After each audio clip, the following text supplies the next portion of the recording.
morning. Welcome back to the show. It is time to talk about what's trending for Halloween. Well, and of course, that is all it's about today. Everybody dressed up like a bunch of fools.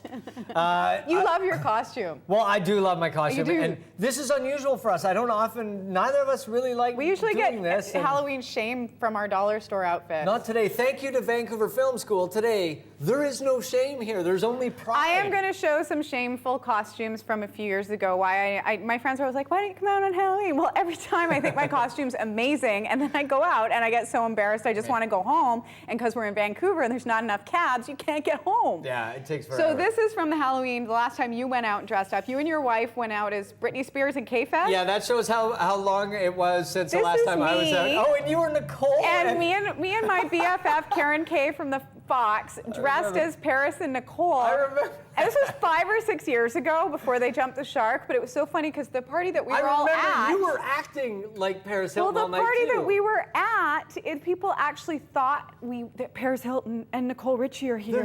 They're here. Like, no, they're not. It's Halloween, stupid. this is not Orson Welles and the last day of the earth, you bunch of donuts. And then the last time, this literally is the last time I ever dressed up, and I get embarrassed even talking about it. Sing along if you know Mike, the you song. sing along. Me and Karen dressed up as the Hawk Tower Girls. With Hawk Tower. Do you want to know what the problem is? Good to hear.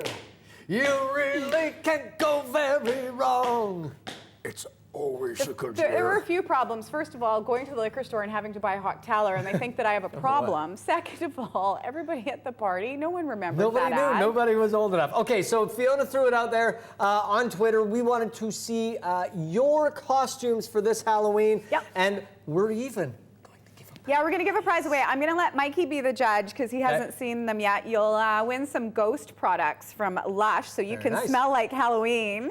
Matthew Curry Holmes, you remember him? What does Halloween smell like? It smells like pumpkin. Spicy pumpkin. Matthew Curry Holmes, his daughter is the blonde on the right, Buffy the Vampire Slayer with the Stay Puft Marshmallow Man, which is so scary. Is the Stay Puft Marshmallow Man part of the contest? No. Because that's so good. No, just his daughter. And let's see. This one I thought was really good. Rosie the Riveter. Oh my goodness. Isn't that amazing? Yeah, who's that? That's incredible. Her handle is Marjolina.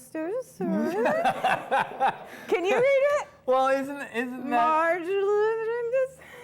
Anywho, Marge, I guess we'll call her. Okay. And she's really pretty, and she's a good Rosie Riveter. Mike has stopped trying to perv out on her on the internet. She's like, oh, she's pretty. Dude, you don't perv out on Twitter. That's what Facebook is for. Right, I forgot. And I love this one, this scary little 3-year-old kid. Whoa. I think that's so cute. I think that's our top contender so far, I think actually. so. And then everybody at Dr. Carruthers' office sent this, which is awesome. Charlie's Angels? Are they Charlie's Angels? Yes. I couldn't figure out if the one in the back was in a costume or she was just dancing. Who's the winner? Wow, I want to look at that I office. liked the little 3-year-old from Port Moody. Rosie the Riveter or the 3-year-old? Pick one. But the problem is the 3-year-old, is he going to want to smell like spicy pumpkin? He's probably going to try and eat it. So we should give it to Rosie. Okay, you read her name then. Well, here, what you can do is you can actually do... There. It's Marjolina Staris. Oh my God. Okay.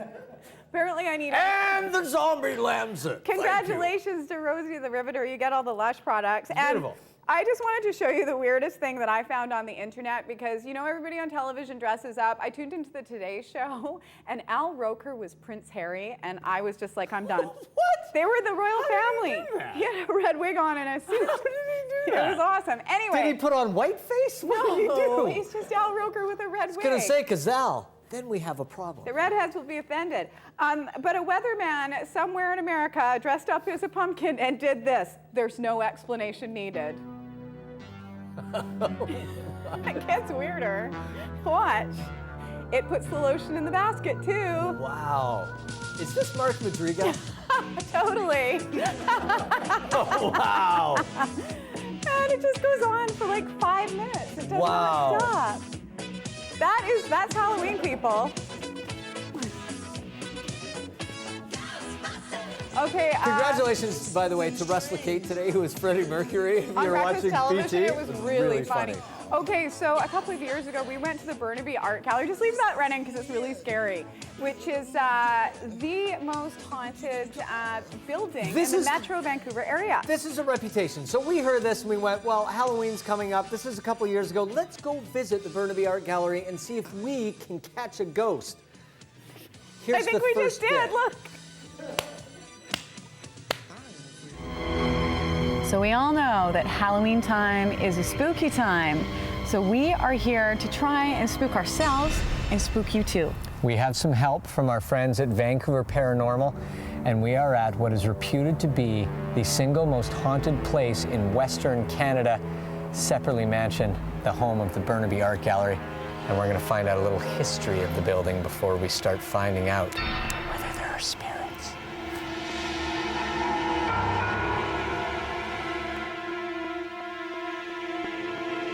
This is the Burnaby Art Gallery. This is also known as Sepperly House Mansion. It was built by Henry and Grace Sepperly between the years of 1909, 1911. I believe that Henry and Grace are here. There's a little girl that is also here, possibly from one of the families that lived here. There is a monk that's here. We've had the Vancouver Paranormal Society here. That's the time when I heard my name being called upstairs in the attic. I was with a couple of members at the time, and I thought one of them had called my name. And when I turned around, I was quite surprised to see her down the hallway. I thought she was like right behind me because that's where I heard the voice. And she didn't call my name. We've also had people taking pictures in the house with really odd images in the pictures that we can't explain. Sometimes bizarre phenomenon happens here from time to time. I've had loud noises that I've heard upstairs. Usually happens when I'm alone. They're unexplained noises. I'll investigate to see what it is, and nothing seems to be out of place. I've also had my phone, I'm in the main reception area where I have a multi-line phone, and the phone will ring from lines that are not even connected. Good afternoon, Burnaby Art Gallery. Hello?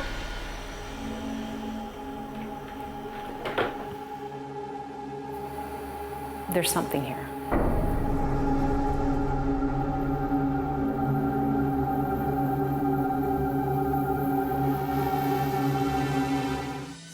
That is us at the Burnaby Art Gallery, and if you want to see our adventures where we really captured the ghost on camera. By the way, before we went to the art gallery, Mike did not believe in ghosts, and he does now. You can go to our YouTube channel, Shaw TV. What is it, Urban Rush Shaw TV for? Yes, there you go. Go and check it out. That was just a little taste of the weirdness and the fear that we encountered at Burnaby Art Gallery, but you will see the ghost on YouTube. Go and check that out. We're going to take a break when we come back.